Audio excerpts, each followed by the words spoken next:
We came to the edge of the world's quietest forest, seeking an echo we knew might already be lost, driven by a simple, terrifying number: 400. 400 souls, give or take a few, are all that remain of the Dukha, the Tsaatan, the Reindeer People, clinging to the high, sub-zero taiga of Mongolia, where the wind carries the scent of pine and historical amnesia. To find them is to follow a disappearing thread of human history, a lineage that has danced with the domesticated reindeer for at least 2,000 years, a civilization measured not in monuments, but in the fragile balance of a single migration route. The initial shock, the immediate realization that arrests the heart is this: there is a small pocket of humanity where children learn to ride a reindeer before they can properly walk, before they are granted the stable familiarity of a foot planted on solid ground. We carry this unbelievable image with us, a child balanced on the broad, moss-scented back of a creature that seems to exist solely to sustain their way of life, as we begin to understand the immense, silent pressures closing in on this pocket of ancient knowledge. This is not a story of grand battles or royal dynasties. It is the story of the subtle, corrosive power of borders and how the smallest community, living an almost invisible life, can become a silent, moral casualty of two enormous nations negotiating their shared geography. For centuries, the ancestors of the Dukha moved freely across what is now the frontier between Siberia and Mongolia, a territory vast and cold, where the only true currency was their intimate, inherited knowledge of the forest, the lichen, and the rhythms of the reindeer. Their identity was woven into the herd. They take only the milk, the fur, and the companionship of the animal, never its life for meat, a staggering testament to their interconnectedness. The herd is family, currency, and transportation. To kill a reindeer for food is an act of desperation, a moral failure against their most fundamental contract with the wilderness. But the 20th century was coming, and with it, the rigid, indifferent logic of the modern state. The creation of the Soviet Union and the subsequent establishment of the Mongolian People's Republic did what the deepest winter and the leanest summer could never achieve. It drew an immutable, militarized line through their ancestral heartland. It was an abstract, political concept, a border that became a sudden, lethal constraint on their ecological reality. Their herd needed the specific, staggered grazing grounds on both sides of that line, moving high in the summer and descending in the brutal winter. The state, however, saw not a vital environmental necessity, but an uncontrolled migration that posed a threat to ideological uniformity and security.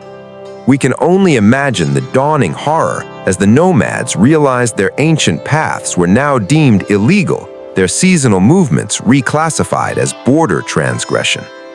The initial response from the nascent Mongolian state, in its eagerness to solidify its post-revolutionary identity, was the application of pressure disguised as organizational assistance. Collectivization was the policy of the hour, a promise of order and stability that carried the iron fist of conformity. The Dukha, who possessed no concept of fixed land ownership and whose entire existence was predicated on constant movement, were urged, then compelled to settle. Their resistance was not political, but purely existential. A sedentary reindeer is a dead reindeer. The moss and lichen necessary for the herd's survival are rapidly depleted in a fixed location. The forced, clumsy attempts to integrate them into state cooperatives failed predictably, creating economic fragility and dependence where there had been self-sufficiency. As the political tension between the Soviet Union and China intensified, the Mongolian border became a highly sensitive, volatile zone. The Dukha, simply by existing in this contested space and moving as they always had, became an administrative problem that demanded a permanent solution. The Mongolian government, fearing their potential use as spies or simply seeking to eliminate the unpredictable element of their movement, implemented a policy that was quiet, bureaucratic, and devastatingly effective: forced confinement to a restricted zone within the remote taiga. This was the historical squeeze that truly began the countdown to 400. It choked the life out of their ancient nomadic structure, cutting him off from traditional trading partners and vital seasonal pasture. This confinement was not a single dramatic historical event. It was a slow, agonizing constriction experienced over decades. We trace the cause and effect. The reduced access to diverse grazing meant the herd's health began to fail. The pressure to abandon their traditional ways eroded the transmission of vital intergenerational knowledge.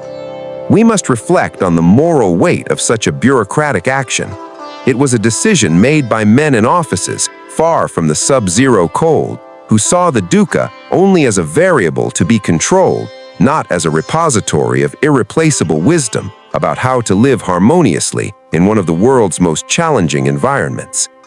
The consequence was a quiet famine of culture and resources. Their survival, once dependent on their skill and the vastness of the land, became dependent on sporadic, unreliable government support and the meager trade of reindeer products. This vulnerability introduced a new kind of trauma, the temptation of the illicit. We must look honestly at the moral complexity here. As the economic noose tightened, some turned to illegal gold panning or the unsustainable hunting of rare forest animals simply to acquire the basic necessities, flour, salt, tools, that their restricted movements no longer allowed them to trade for. The environmental guardians became, out of historical necessity, temporary exploiters, a heartbreaking betrayal of their own deep-seated values, driven not by malice, but by the hunger of their children. The outside world, when it finally noticed, did so with the familiar, simplifying lens of preservation and tourism. In the post-Soviet era, the fall of state subsidies revealed the Dukha's economic desperation to the gaze of NGOs and global travelers. Their unique way of life, which had made them a geopolitical nuisance, now made them a cultural commodity. We see the subtle ethical friction. Their desperate need for income met the global desire for an authentic, untouched experience. The reindeer, once a silent partner in their survival, became a reluctant participant in photo opportunities. Yet, even in this constrained and often compromised environment, the essence of their historical contract with the reindeer endures.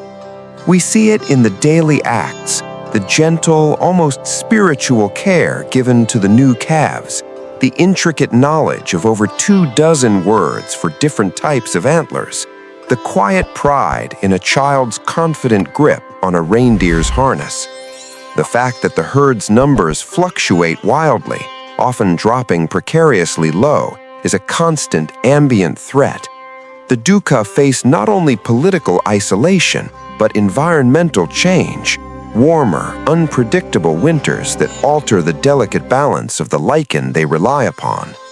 We sit with them in the small birch bark-covered orts, their traditional teepee-like dwelling, feeling the cold seep in through the open smoke hole, listening to the crackle of the fire and the distant snorting of the herd. The air is thick with the scent of wood smoke and dried reindeer hides. The elders speak not of abstract history, but of specific reindeer, of their temperaments, their lineage, the exact trail a particular ancestor took decades ago. In these details, we find the true, continuous narrative, a history measured not in centuries, but in migrations, calves, and the unforgiving calculus of the taiga. We realize that the true moral weight of their story is not just the tragedy of a disappearing culture, but the profound human cost of arbitrary political boundaries drawn without consideration for the ecological or cultural architecture of the land. The Dukha's quiet existence challenges the modern concept of sovereignty, suggesting that there are systems of knowledge and survival that predate the nation-state, and that when the state imposes its will, the consequences reverberate far beyond the political, reaching down into the very microbiome of the forest. Their slow, managed decline is a testament to the fact that abstract decisions made by distant powers can extinguish a way of life that possesses irreplaceable value to the human story. They are the keepers of a secret, how to live with the utmost humility and respect in a place that demands absolute rigor. They ride their reindeer, their children's first vehicle, across the final sliver of their ancestral domain, carrying with them a unique philosophy. Life is movement, connection is sustenance, and the most precious asset is not a fixed resource, but the mobile, breathing family of the herd. What is the moral consequence for a species like ours when we allow a thread of human ingenuity, this fine, this specialized, and this ancient, to be severed forever by the messy, often short-sighted inertia of bureaucratic control?